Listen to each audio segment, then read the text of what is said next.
Bisnis bisa dimulai dengan sebuah transaksi, tetapi bisnis yang besar selalu dibangun dengan rasa kepercayaan yang tinggi.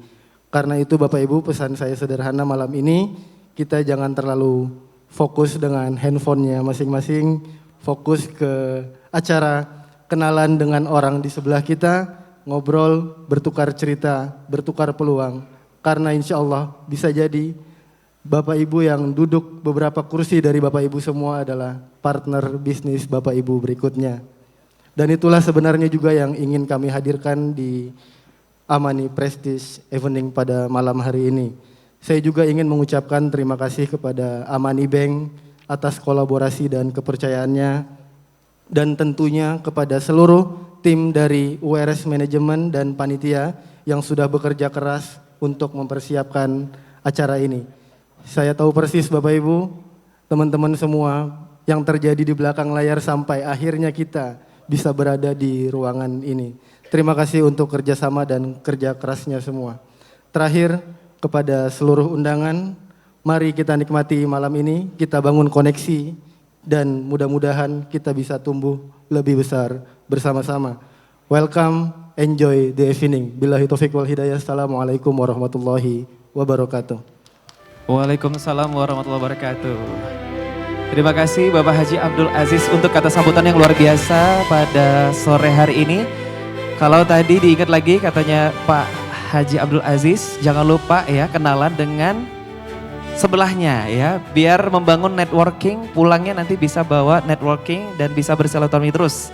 Selanjutnya kita akan mendengarkan kata sambut berikut dari Direktur Utama Amani Bank oleh Bapak Endro Yuniaryo. Dipersilakan naik ke atas panggung.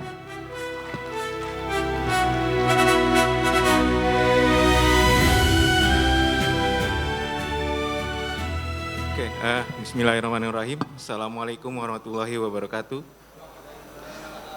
Wassalatu wassalamu ala rasulillah.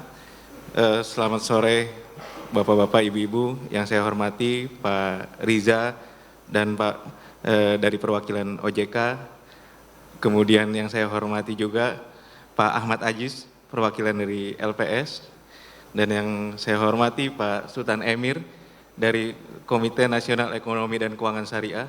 Ini spesial nih Pak Sultan Emir, beliau dari KNKS sekaligus nasabah loyal kami nih Pak. Yang saya hormati Dewan Pengawas Syariah Bu Tika Arundina dan Bapak Ibu Direksi Amani Bank.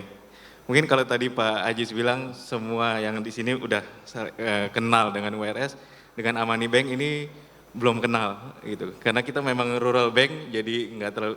Jadi di sambutan ini mungkin saya akan lebih memperkenalkan kami, memperkenalkan diri saya, memperkenalkan Amani Bank, dan kedepannya kita mau ngapain sih sebagai BPR Syariah.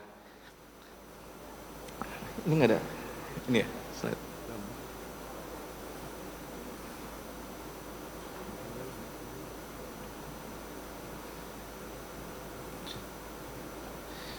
Saya sedikit nyiapin slide.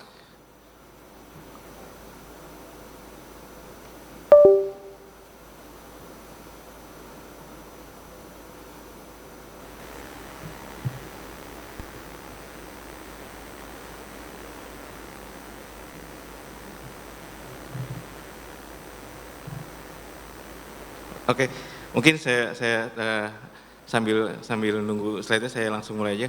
Perkenalkan, nama saya Endro Yuniaryo. Mungkin background saya kuliah S1 saya di ITB.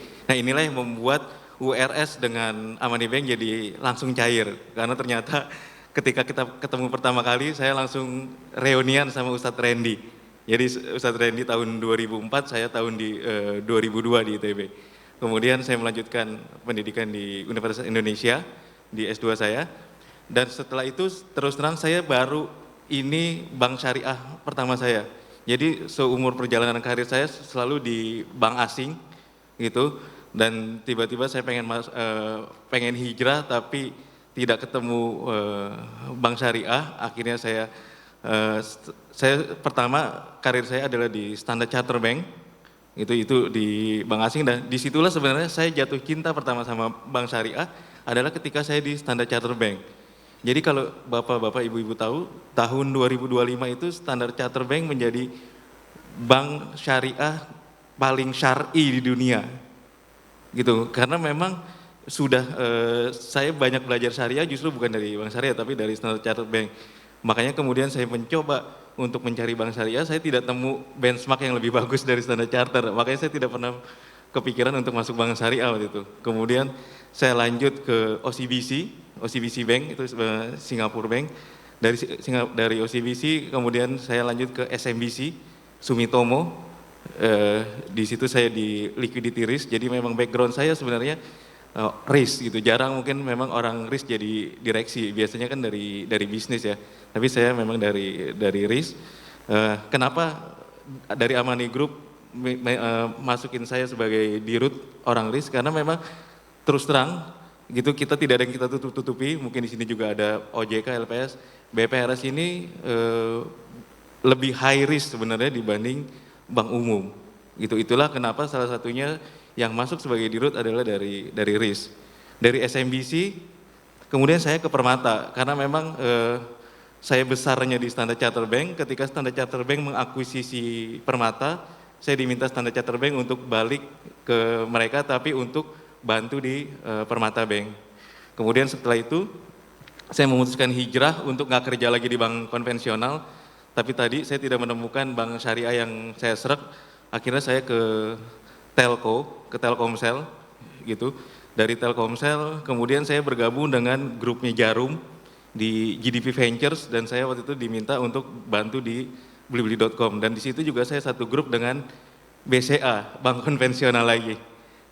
Pada akhirnya karir saya dari grup Jarum saya akhirnya pindah ke Amani Group ketika itu, karena waktu itu Amani Group berinisiasi untuk akuisisi BPRS. Jadi Pak Gito, gitu CEO-nya Amani Group adalah teman kuliah saya di UI. Itu beliau bilang, gue mau akuisisi bank nih, bank syariah. Ini kayaknya lo ada wadah nih untuk lo hijrah gitu ya, akuisisi bank syariah di 2023. Kemudian akhirnya perjalanan akuisisi lumayan panjang dari Amani Group ke BPRS Syariah. Di pertengahan 2025 baru Amani Group resmi jadi pemegang saham pengendali dari Amani Bank. Kemudian akhir 2025 saya diamanahkan untuk menjadi direktur utama di Amani Bank. Mungkin perkenalan untuk sayanya itu. Kemudian nextnya, nah kita masuk ke banknya. Walaupun ini mungkin Bapak Ibu tidak mengenal Amani Bank, tapi bank ini sebenarnya sudah berdiri dari tahun 1994. Gitu, berapa kali berganti kepemilikan sampai akhirnya tadi di pertengahan 2025 diakuisisi oleh Amani Group dan akhirnya sekarang di bawah pengendali dari Amani Group. Jadi sebelumnya kalau Bapak Ibu cek namanya BPRS Mulia Berkah Abadi. Next. Nah, kemana sih? Kenapa sih Amani Group akuisisi BPR gitu ya? Kenapa nggak akuisisi bank yang lebih besar?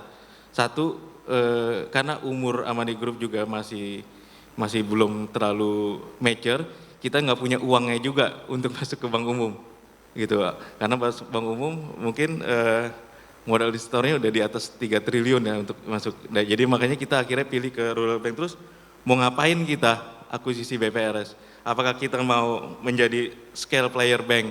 Itu kayaknya mimpi di siang bolong gitu. Kalau kita mimpi mau suatu saat ngalahin BCA, ngalahin Mandiri, itu sudah menurut saya sudah udah nggak mungkin gitu. Untuk bertahan hidup aja nih di BPRS itu sebagian teman-teman kita itu susah untuk bertahan hidup di melawan bank umum gitu. Jadi kita mungkin nggak akan ke sana. Memang sejak kita akuisisi BPRS kita memang tidak masuk untuk menjadi bank besar, bank transaction yang besar. Terus kemana? Apakah kita akan menjadi spesialis bank? Kalau Bapak Ibu tahu, spesialis bank itu sekarang dipegang BRI yang spesialis ke mikro dan BTN spesialis ke properti gitu. Dulu Pak BPRS itu sebenarnya kita spesialis semuanya hampir di mikro gitu. Cuma sekarang dengan kondisi semua sudah serba digital, semua udah canggih, diambil semua sama BRI. Waktu saya di SMBC, karena kita akuisisi BTPN, kita ngambil mikro juga. Udah habis lah itu BPRS untuk ngelawan bank-bank besar dengan rate-nya yang sangat bersaing gitu. Kita tahu cost of fund-nya BPRS itu tinggi sekali gitu, itu nggak akan bisa bertahan main di DG Mikro. Jadi masuk pemain-pemain besar, mungkin BRI dari dulu juga main di mikro, tapi begitu digital, semua orang-orang di grassroots gitu, orang pedagang-pedagang pasar semua udah bisa pakai internet banking, pakai mobile banking. Harusnya BPRS udah nggak akan bisa bertahan hidup main di situ. Terus kemudian di properti, sebenarnya waktu kita akuisisi Mulia, Amani Group itu juga besarnya portfolio kita di properti, gitu ya. Makanya waktu ngambil Mulia, dulu namanya BPRS Mulia Berkeabadi sebelum menjadi Amani Bank, itu juga besar di properti. Tetapi satu lagi, karena background saya risk, dan saya tahu juga resiko main di properti ini sangat tinggi untuk sekarang. Sekarang ini Gen Z atau apalagi Gen Alpha ini udah nggak mau beli rumah, Bapak Ibu. Gitu. Jadi memang ngelawan BTN kita udah nggak mungkin juga. Gitu. Mulia ini BPR Amani Bank ini satu-satunya bank di Indonesia yang NIB-nya 2 sebagai bank sekaligus sebagai developer. Nah ini juga akhirnya kita memutuskan untuk kita udah fokus sebagai bank aja karena resiko sangat tinggi ketika BPRS main di properti. Kalau BTN pun banyak masalah sebenarnya, tapi kan dia punyanya BUMN, begitu Pak Purbaya suruh salurin 15 triliun, beres urusan mereka. Tapi BPRS kita harus bertahan hidup. Kalau misalnya tiba-tiba terjadi gejolak di properti. Nah sebenarnya yang paling masuk akal untuk kita berjuang adalah di ekosistem bank. Di sini kita masih punya banyak celah di ekosistem. Sekarang kalau Bapak Ibu tahu ekosistem bank itu siapa sih? Pemainnya adalah Bank Jago sama Cbank. Nah disinilah kita sebenarnya punya peluang besar untuk BPRR atau BPRS berkembang. Makanya itulah kami grillnya adalah ke community, ke ekosistem. Grup kami juga sudah mengakuisisi beberapa grup food and beverage. Kalau Bapak Ibu ada yang tahu Agria Coffee, itu kita udah akuisisi. Terus juga ada beberapa, ada Humble Baker, kalau misalnya tahu Humble Baker.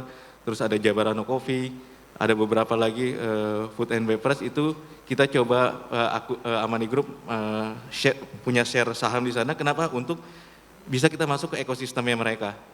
Kemudian juga di Haji Umroh gitu, kita di ekosistemnya Haji Umroh kita coba masuk next ya. Nah, jadi beberapa ekosistem yang kita mau masukin karena kita jadi ekosistem bank adalah food and beverage, Haji Umroh, properti kita masih main tapi enggak signifikan, hanya menghabiskan portfolio kita yang ada, emas dan health and beauty. Nah, yang akan kami tekankan adalah emas. Jadi kalau tahu mungkin sekarang semua orang nih bahas emas. Emas itu harga naik atau harga turun selalu jadi pembicaraan. Gitu. Dan jadi yang resikonya tidak terlalu tinggi secara likuiditas maupun secara resiko kredit menurut saya adalah emas. Jadi kita di 2026 ini mungkin sampai di 2027 kita akan fokus ke emas gitu ya. Jadi salah satunya juga kita bekerja sama beberapa pesantren untuk membangun outlet emas. Kita yang sudah MOU, bukan MOU malah, yang MOU sama beberapa pesantren, tetapi yang sudah deal kita sama BMT UGT Nusantara. Itu BMT-nya punyanya pesantren Sidogiri. Mereka itu pesantren terbesar secara ekonomi. Itu BMT UGT itu mereka, saya sudah ketemu sama Pak Kiainya, Mas. Dana yang kami kelola 3,8 triliun. Ayo kita bangun emas bareng-bareng. Kiai itu kalau ngomongin emas selalu antusias Bapak Ibu. Gitu, baik mazhab apapun ya yang saya temuin, baik NU, saya udah ketemu Kiai NU, Kiai Muhammadiyah, bahkan dari teman-teman Salafi, kalau ngomongin emas itu selalu antusias. Jadi salah satunya adalah kita lagi menjajaki bersama dengan BMT UGT itu ke Inkopsya, Induk Koperasi Syariah itu. Nah, Terus kemudian juga kita juga lagi menjajaki beberapa kerjasama dengan pesantren-pesantren untuk di emas. Emas itu apa sih yang kita itu sebenarnya hanya masuk kalau sebagai banknya kita hanya masuk di produk gadai emas dan cicil emas. Itu. Nah ini mungkin untuk mengkonfirmasi nih ke bapak-bapak dari OJK. Jadi kita bukan bangun outlet emas ya, yang bangun outlet emas ini adalah ekosistem kita. Yang tadi saya bilang, BMT UGT mereka mau bangun outlet emas, terus juga Amani Group bersama URS juga bangun outlet emas gitu. Nah di kita di situ platform kita gandeng ekosistem emas mereka untuk gadai emasnya sama cicil emas. Bahkan Pak Kiai itu udah menginstruksikan ke 800.000 anggotanya, satu anggota itu paling nggak 1 tahun nyicil 1 gram emas. Jadi artinya kalau satu orang 1 gram emas tahun, berarti ada 800.000 gram emas. Itu yang akan kita kelola pembiayanya. Dan itu butuh modal kerja yang sangat besar sebagai bank kecil, gitu. Nah, next. Nah, jadi pembiayaan emas ini adalah kita akan lebih fokusin ke sindikasi pembiayaan gadai emas. Kita juga sama sudah menggandeng beberapa BPRS lain. Udah saya bilang kalau kita mau tenang hidupnya gitu, BPRS itu main properti banyak yang jeblok, main di fintech banyak yang pada kejeblos juga, main di koperasi juga pada kejeblos juga. Kami bilang udah ikut kami aja, kita masuk di ekosistem emas. Saya pernah di credit risk, waktu di Permata saya di credit risk, di SMBC saya di liquidity risk, baik dari sisi resiko likuiditas maupun resiko kredit, ini resikonya paling kecil. Nah, jadi sekarang BPRS mau kemana ke depannya? Next. Ini juga saya bukan ke Amani Bank doang, saya tawarkan ke teman-teman BPRS lain, udah kita nggak akan bisa ngalahin BCA, kita nggak akan bisa ngalahin BTN, tapi kita masih punya kesempatan untuk minimal jadi pesaingnya Pegadaian. Bisnisnya simple. Kalau Bapak Ibu lihat, itu BTN, itu aset yang dikelola 528 triliun. Labanya mereka di 2025 3,5 triliun. Pegadaian, aset yang dikelola mereka 152 triliun, labanya 8,3 triliun. Dan bisnisnya sederhana. Bagaimana cara mengukur ini sederhana? Kita lihat aja dari gaji dirutnya. Dirut BTN itu sekitar 300-400 juta gajinya. Dirut Pegadaian itu 80 sampai 100 juta. Artinya kompleksitasnya jauh lebih simpel dibandingkan BTN. Menurut saya masa depan BPRS ini masih ada kalau kita arahnya adalah ngelawan Pegadaian. Apalagi Pegadaian sekarang udah menjadi bullion bank nih. Nah BPRS juga menurut saya ini juga secara regulasi mungkin tolong dikoreksi dari OJK, itu bisa juga menjadi bullion bank sebenarnya.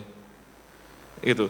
Nah jadi, dan Pegadaian itu 152 triliun dan laba 8,3 triliun itu 70%-nya dari emas.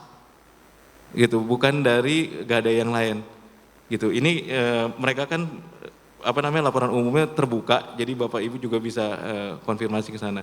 Jadi mungkin dari saya itu untuk memperkenalkan diri saya, memperkenalkan BPRS dan kemana kita ke depannya, bagaimana penyaluran yang akan kita salurkan dari dana-dana deposan kita. Dari saya cukup sekian. Assalamualaikum warahmatullahi wabarakatuh. Waalaikumsalam warahmatullahi wabarakatuh. Terima kasih Bapak Endro Yuniaryo untuk perkenalannya yang sangat luar biasa. Selanjutnya kita akan mendengarkan keynote speak ya dari Dr. Sultan Emir Hidayat MBA yang juga perwakilan dari Komite Nasional Ekonomi dan Keuangan Syariah. Kita akan mendengarkan keynote speak dari Dr. Sultan Emir Hidayat MBA. Silakan kepada Bapak Dr. Sultan Emir Hidayat untuk bisa naik ke atas panggung. Dipersilakan. Beri tepuk tangan yang meriah Bapak Ibu.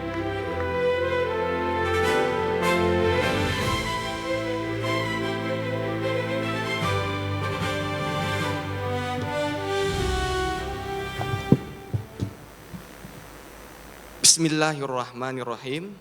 Assalamualaikum warahmatullahi wabarakatuh. Hamdan wa syukran lillah, salatan wa salaman ala rasulillah, wa ala alihi wa sahbihi wa mawalah. La hawla wa la quwata illa billah. Rabbi syrah li sadri wa yassir li amri wahlul uqdatan min lisani yafqahu qawli. Yang sama-sama kita hormati Direksi Amani Bank.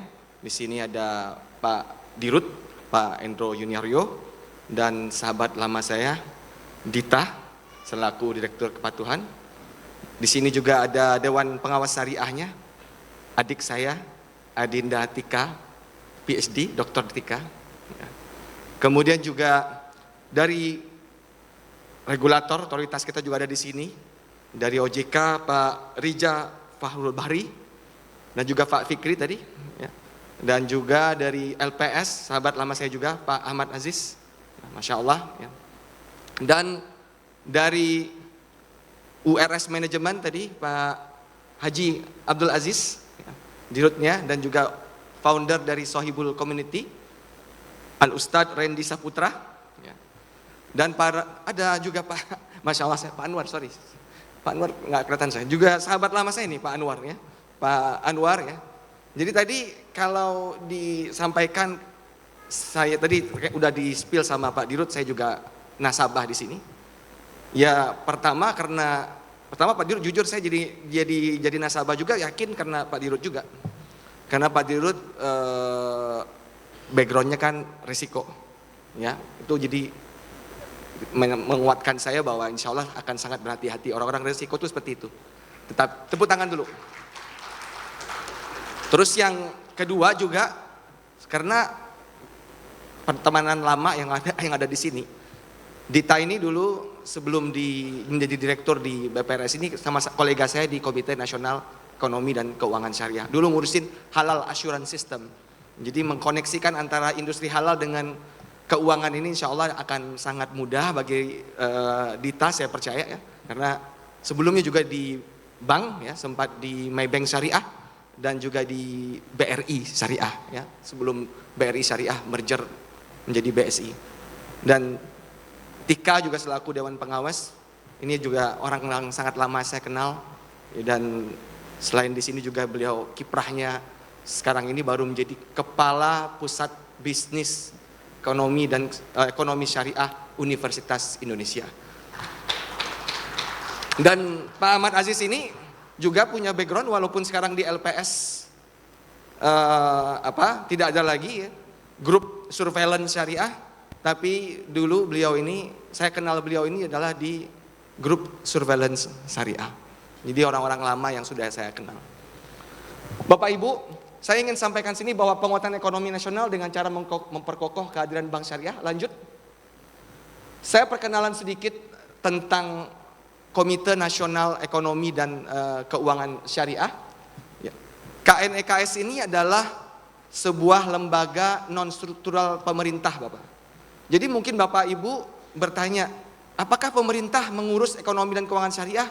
Jawabannya iya. Selain dari adanya unit kerja di kementerian dan lembaga, ya, contohnya seperti di Kementerian Perindustrian itu ada Pusat Industri Halal, di Bappenas itu ada Direktorat Ekonomi Syariah dan BUMN, tetapi ada sebuah lembaga non-struktural. Ya, lembaga non-struktural ini banyak, contohnya Bawaslu, KPU, ya, dan lain-lain itu ada contoh lembaga non-struktural. Ada juga lembaga non-struktural yang dikhususkan untuk mengembangkan ekonomi dan keuangan syariah. Namanya adalah Komite Nasional Ekonomi dan Keuangan Syariah KNEKS. Dasar pendiriannya adalah pertama dulu KNEKS itu namanya KNKS, E-nya nggak ada ekonominya. Itu dasar pendiriannya adalah Perpres nomor 91 tahun 2016. Di tahun 2020 karena Bapak Presiden waktu itu dan wapresnya terutama yaitu Pak Kiai Ma'ruf, amin ya, ingin mengembangkan ekonomi tidak hanya keuangan, maka ditransformasikanlah KNKS itu menjadi KNEKS. Ya, ada E-nya melalui Perpres nomor 28 tahun 2020. Bapak Ibu nanti Bapak Ibu bisa cari Perpres 28 2020 itu supaya kan dokumen negara yang bisa diakses siapapun ya. Bapak Ibu, ketua dari KNEKS-nya langsung Bapak Presiden. Wakil ketua sekaligus ketua harian adalah Bapak Wakil Presiden. Ya, awal ceritanya kenapa ada ketua harian ini dulu karena wakil presiden kita saat itu adalah Pak Kiai Haji Ma'ruf Amin. Dan Pak Jokowi tentu memahami bahwa Pak Kiai Haji Ma'ruf Amin lebih memahami tentang ekonomi syariah dibanding beliau. Dibuatlah suatu jabatan yang namanya ketua harian, Bapak Ibu. Anggota dari KNEKS ini ada 16 kementerian dan lembaga.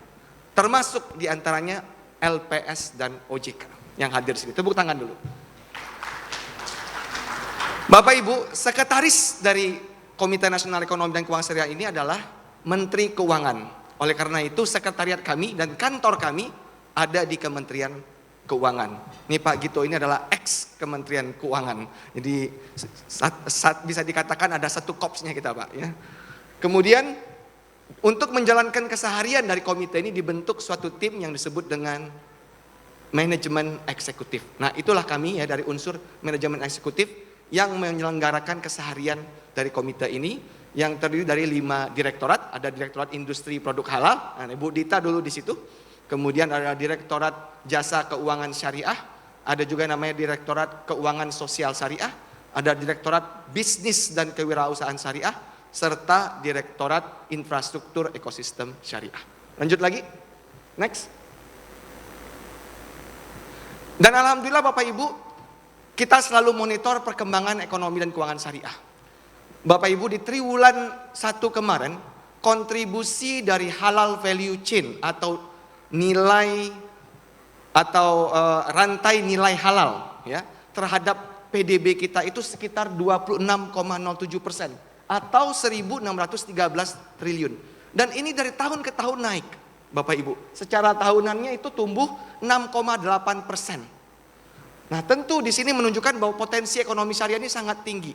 Ditopang oleh 4 tadi sektor utama dalam HVC. Dita jauh lebih memahami ini nih harusnya. Ya. Pertama yaitu pertanian halal, makanan dan minuman halal, kemudian pariwisata ramah muslim, dan juga terakhir yang berkaitan dengan tekstil atau fashion ya, yang berkaitan dengan itu.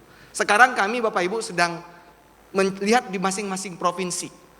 Di masing-masing provinsi ini sedang kami lakukan. Jawa Barat, Banten atau apa ini, mana dia yang kuat? Ya, contohnya Jawa Barat yang saya bisa spill tuh, ternyata dia cukup kuat di pariwisata ramah muslimnya dan juga makanan dan minuman halal. Nah di situ nanti bisa kita intervensi di daerah-daerah itu gimana memperkuat. Oke, sebelum saya lanjutkan, sekarang ini juga ekonomi dan keuangan syariah itu Bapak karena adanya KNEKS dan masifnya pertumbuhan ekonomi dan keuangan syariah. Dalam rencana pembangunan jangka panjang nasional kita 2025-2045, ekonomi dan keuangan syariah itu sudah termaktub dalam arah kebijakan. Sudah tertulis. Ini suatu sejarah Bapak Ibu. Dulu ekonomi syariah itu alternatif. Sekarang ekonomi dan keuangan syariah itu bukan lagi alternatif tapi sudah menjadi bagian dari arus utama transformasi ekonomi nasional. Tepuk tangan Bapak Ibu. Lanjut lagi, tetapi tadi ada tantangan sebelum saya tadi lupa. Walaupun adanya tumbuhnya halal value chain tadi yang 6,8%, tapi akses pembiayaannya itu kita masih menjadi PR kita bersama. Nah disinilah Bapak Ibu, peran Bapak Ibu dari para investor yang hadir malam ini yang bisa berinvestasi dalam ekosistem syariah sehingga tadi antara akses yang pembiayaan itu dan berkembangnya industri itu bisa terklop. Bapak Ibu ini karena kami izin dari Bapak dari OJK Pak Rija dan juga Pak Fikri ya. Karena kami menggabungkan Pak, kalau Bapak kan di sektornya kan perbankan syariah, IKNB syariah, pasar modal syariah dan itu. Tapi kan tidak masuk di dalamnya misalnya koperasi syariah. Kemudian juga dalam perhitungan pangsa pasar juga yang market kapitalisasi tidak dipisah ya. Nah, tetapi sebenarnya Bapak Ibu, kalau kita gabungkan semua ekosistem itu, Bapak Ibu, ya, termasuk dalamnya ada koperasi syariah, ya, dana haji di BPKH, ternyata nilai dari aset keuangan syariah itu sebenarnya sudah 10.662 triliun. Ya. Tumbuh sekitar 6,64%, tinggi. Dan pangsa pasarnya kalau yang hanya di OJK mungkin sekitar 11%-an. Kalau yang hanya di bawah pengawasan OJK. Tapi kalau semuanya kita gabung itu bisa mencapai 26%. Karena memang di Indonesia ini walaupun sekarang OJK sudah menjadi regulator yang besar, tetapi koperasi masih belum di bawah pengawasan OJK. Kecuali dia menjadi open loop, ya, kemudian dia menjadi institusi keuangan mikro syariah, baru dia pindah ke OJK. Jadi sebenarnya cukup besar, Bapak Ibu. Lanjut lagi.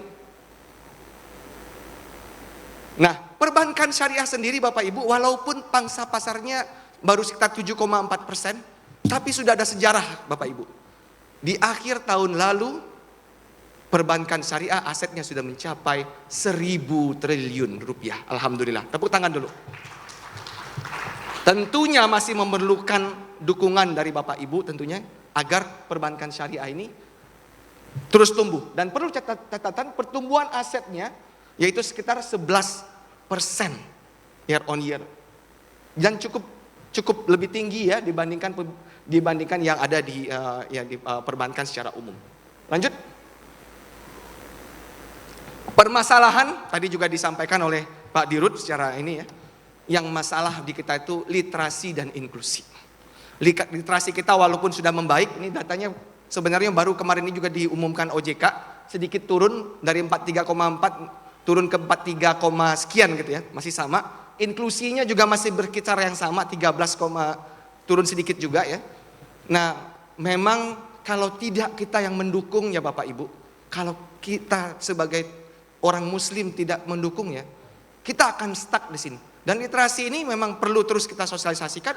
Nanti tentunya di sini ada peran OJK menyampaikan tentang bagaimana OJK ingin mengembangkan perbankan syariah, bagaimana LPS juga bisa menjamin simpanan Bapak di perbankan syariah. Ini suatu hal yang sangat baik menurut saya. Lanjut lagi. Nah, ini peta jalan pengembangan dan penguatan perbankan syariah di Indonesia. Saya rasa nanti biarkan aja OJK yang menyampaikan ini. Saya nggak tahu tadi ada OJK yang ini. Dan ada roadmap-nya, roadmap yang berkaitan dengan pengembangan perbankan syariah. Jadi Bapak Ibu, regulator kita serius ya dalam mengembangkan ekonomi dan keuangan syariah, termasuk perbankan syariah. Lanjut lagi. Next, last slide nih. Nah, Bapak Ibu, pembiayaan syariah memiliki ruang yang besar untuk mendukung investasi dan ekspansi korporasi dan lain-lain. Dan dengan adanya POJK nomor 4 tahun 2026, Bapak Ibu, ada yang membedakan antara investasi dan simpanan. Ya, kalau Bapak Ibu mau aman, dijamin LPS, pergi simpanan. Tapi kalau Bapak Ibu siap mendapatkan return yang tinggi, tapi Bapak Ibu kan ada kaidahnya, al-gunmu bil gurmi. Setiap resiko itu, setiap keuntungan itu ada resikonya. Kan kalau di proverb bahasa Inggrisnya itu apa? If you want to gain, no pain no gain. If you want to gain, you should be ready to take the pain. Itu kan? Jadi nggak bisa tuh maunya untung tapi gede, nggak mau buntung. Ya, itu agak kurang tepat. Ya, tapi nggak apa-apa. Paling kurang kalau masih seperti itu, kayak saya, kalau Bapak Ibu masih kayak saya, masih takut rugi, main simpanan aja. Tapi kalau Bapak Ibu udah berani mengambil resiko, dan dengan ini ada produk investasi yang hanya ada di syariah, dan alhamdulillah saya sudah tahu bahwa BPRS Amani sudah memilikinya, yaitu SRIA. Betul Pak Dirut ya, ada ya? SRIA ya, Syariah Restricted Investment Account. Nah itu produknya bukan produk simpanan, produk investasi.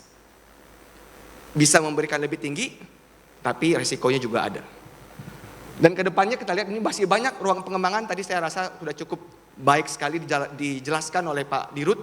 Masuk ke dalam ekosistem, saya setuju sekali ya dengan masuk ke dalam ekosistem itu suatu pendekatan yang bagus. Ya. Terbaik itu di haji, juga di emas, ya, dan juga kesehatan, ya, dan juga makanan dan minuman yang halal. Nah, insya Allah apa yang tadi sudah digariskan kami rasa sudah sangat baik. Demikian yang dapat kami sampaikan. Insya Allah pertemuan ini bisa menjadi pertemuan awal yang baik untuk kerjasama yang baik dan barokah.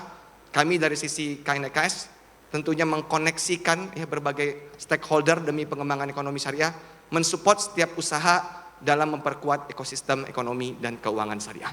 Demikian yang dapat kami sampaikan. Mohon maaf atas segala kekurangan. Wabillahi taufik wal hidayah. Wassalamualaikum warahmatullahi wabarakatuh. Waalaikumsalam.